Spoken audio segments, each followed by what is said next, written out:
Hey guys, it's Vicky, and today I'm here to share with you my reading plans for November.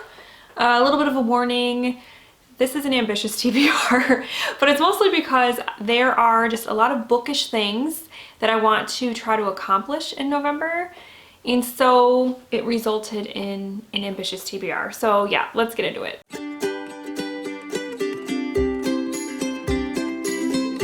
So I do have two books from October that are carrying over into November because that's just the way I've been rolling lately. The first one is Interview with the Vampire by Anne Rice. This is a reread for me. I am reading it with the Random Reads book club over on Goodreads. It's a book club that I host with Bobby from Bobby Reads, and I have about 150 pages left of this, so I'm almost done and I'm enjoying it so far. It's basically a vampire story, as the title suggests, about a journalist who's sitting down and interviewing this vampire, and he is telling this journalist basically his life story, well, from when he became a vampire on. So yeah, so far I'm enjoying it. I am glad that we decided to reread this for the group, and I will definitely be finishing it in November. The other carryover is, I know this was on my September TBR, my October TBR, and now it's on my November TBR, but I promise I'm going to read this book this month. That is Billy Summers by Stephen King. My only excuse really is that I was planning on listening to the audiobook for this, and I still am planning on listening to the audiobook, but I had a library hold come in for a book I've been waiting for quite a while, and so this one kind of got pushed out of the way because I can only listen to so many audiobooks a month. And that one was time sensitive because it was from the library. So yeah, this one got pushed back. So yes, it is next on the docket in terms of audiobooks for me. So I will definitely be finishing this one. This is Stephen King's newest release. It came out in August, and it is about a not a mob man. He's a hitman, there you go, named Billy Summers, who has decided to basically get out of the game. But before he does, he decides to do one last job. And this is that story, I suppose. I've heard some mixed things about this. I've heard a couple people say that they almost cried at the end of this book. So I have no idea what I'm really getting into, but I'm intrigued, and I will be reading it for sure in November. So there are basically two things going on in November that are really making the TBR stack rather large. The first one is that I am taking part in the Fall Into Reading Challenge, which started in September, and it's basically a bingo board. I did the 15 prompt bingo board, but there was also a 24 prompt, I believe, and it basically is just every space is basically a different book genre, so it kind of just encourages you to broaden your horizons in terms of what genres you're reading.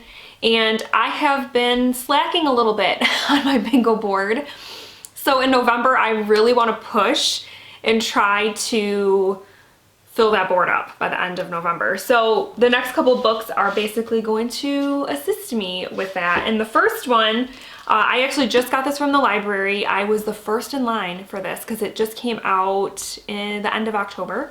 And that is Within These Wicked Walls by Lauren Blackwood. And this is, from what I understand, it's sort of a fantastical retelling of Jane Eyre. And our main character, what is her name? Andromeda is an exorcist of sorts. She's a doTERRA, which and so that's one of the things that she does, is she exorcises houses and things like that.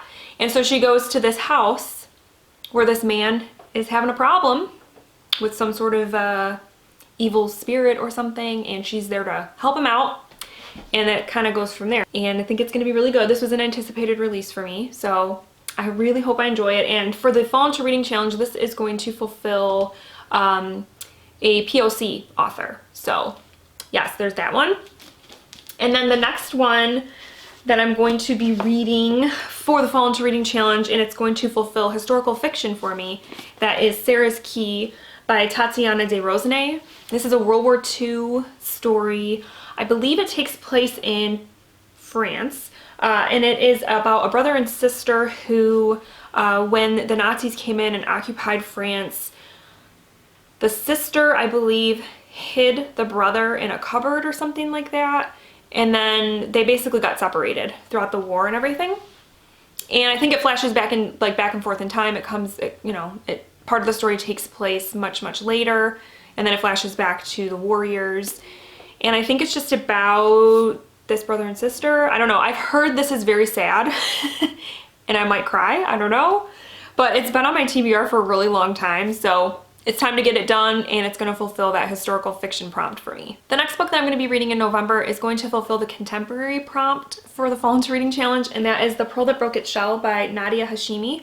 This is a contemporary story that takes place in Afghanistan, and our main character, Rahima, is in a family where there are no sons. It's just her and her sisters, and because there are no sons in the family, she is able to sort of take part in this custom called, I'm sure I'm going to say this wrong, so I apologize, Bacha Pash. I don't know if I'm saying that right, but it's basically this custom where until she is of marriageable age, Rahima can dress as a boy and basically within this society be treated as a boy. And so she kind of gets a taste of what it's like to be a male in her culture. And so it's like about that. But then there's also another story that sort of is told where her grandmother, so, you know, decades before, I believe, had a similar situation or something like that. So you're learning about her grandmother and also about her story in like modern time, I think is how it goes. So yeah, this is another one that I've had on my TBR for a couple of years, and it's always intrigued me every time I pick it up, and then I, for some reason, don't end up reading it, but now it's gonna happen. I think it's gonna be really good, and I'm looking forward to it. The next book that I'm gonna read in November is going to fulfill the mystery prompt for the Fall into Reading Challenge, and is one that I just got my hands on because actually a friend of mine borrowed some books from me and returned them, and also gave me this book of hers to borrow because she read it and said it was really good. So I want to check it out, and it's called The Forgotten Girls by, the sticker's covering up, Sarah Bladel. This is a sort of detective mystery. Our main character is a detective named Louise Rick, and she gets called to a scene where there is an unidentified woman's body who has this, and she has this sort of unique scar on her face. She kind of is looking into it. No one has reported someone like with this woman's description missing, and so then she decides to in an attempt to figure out who she is, release a photo of this woman to the media. And then she does get a call from an old woman who says, yeah, I actually took care of that woman when she was a child, and she was in a psychiatric facility, ended up in a psychiatric facility. And so she kind of like falls down this whole like kind of mystery of who this woman is, how she, you know, was in this psychiatric facility and ended up who knows where, and she has, I think there is like a twin sister somewhere along the line or something. So there's like a lot of mystery going on. And I haven't read, I feel like it's been a while since I've read a detective mystery, and I want to read this one so I can get it back to my friend as soon as possible. And also it just sounds really intriguing and like a good mystery for this time of year. So yeah, I'm going to be reading this one in November. And then the last book that I'm planning to read for the Fall into Reading Challenge also is a 5-star prediction. So it's going to be like a double whammy type of thing. This one I'm hoping is going to fulfill the fantasy prompt. And that one is The Year of the Witching by Alexis Henderson. And this is one that, yeah, like I said, I think is going to be 5 stars. I'm really excited to read it. I've been waiting for this time of year to read this book.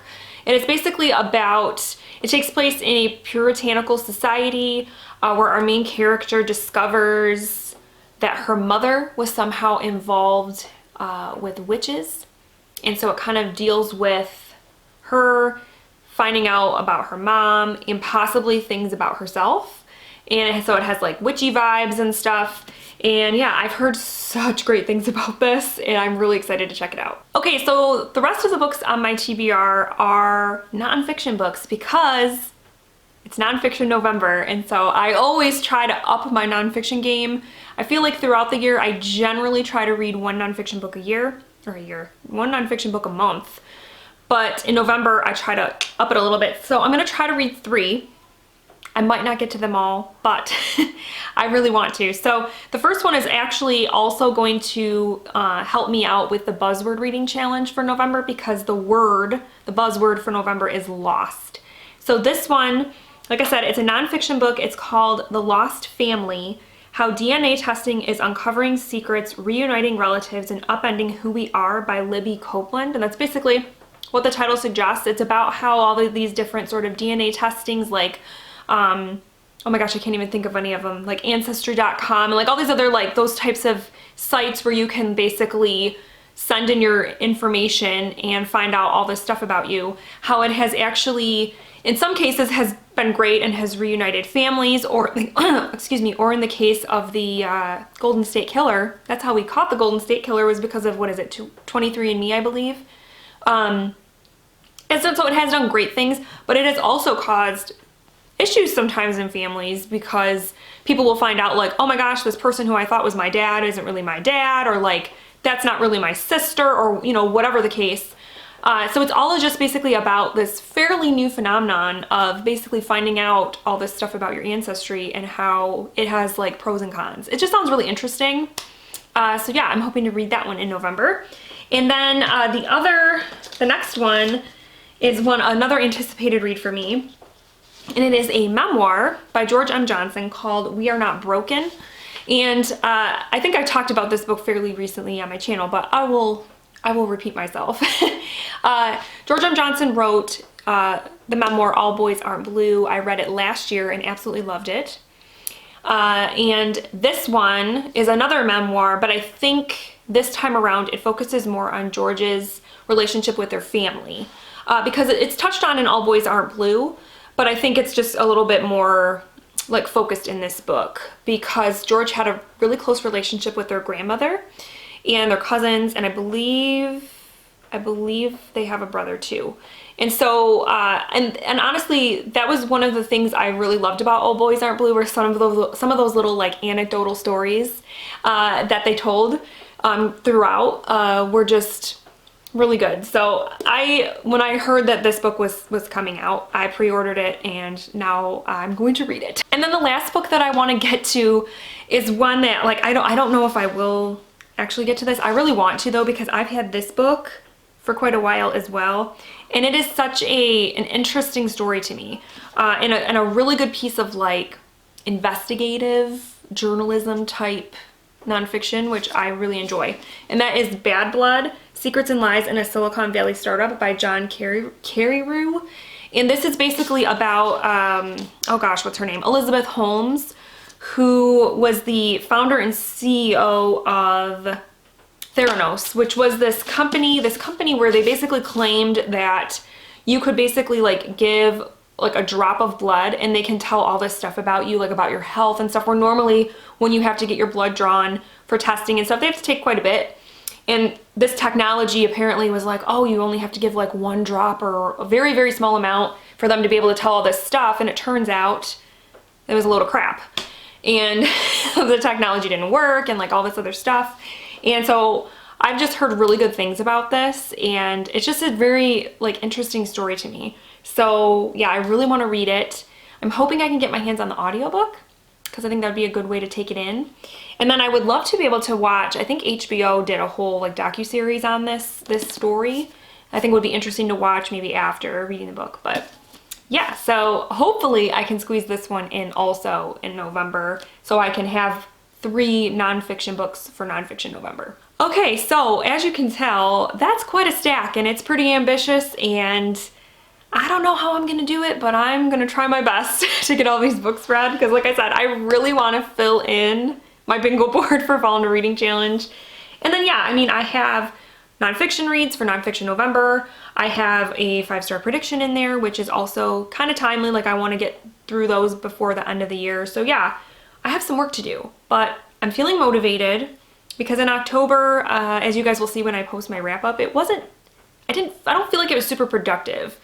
So I'm feeling a little more, yeah, productive going into November. So hopefully that'll stick and I can get through these. So let me know down below what you're planning to read in November. Are you taking part in Nonfiction November? Let me know what nonfiction reads you're hoping to pick up and all that good stuff. So yeah, that's it. I hope you guys have a great month, and I will talk with you soon. Thank you so much for watching.